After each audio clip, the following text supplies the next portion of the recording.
Essa aqui vai ser bem rapidinha, mas vou te pedir para me seguir aqui no canal, curtir e compartilhar. Olha, lamento que maus brasileiros trabalhem contra o país, diz Alckmin sobre Eduardo Bolsonaro. Depois de velho, um velho mau caráter.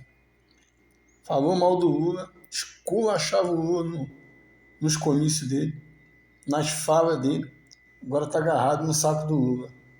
Que moral esse velho tem para falar de Eduardo Bolsonaro, o cara que está buscando resolver os problemas do Brasil, que está quase virando uma Venezuela, mas não vai virar porque Deus não vai permitir. Que moral esse velho aqui, babão, puxa-saco de corrupto tem? Fala para mim. Fui.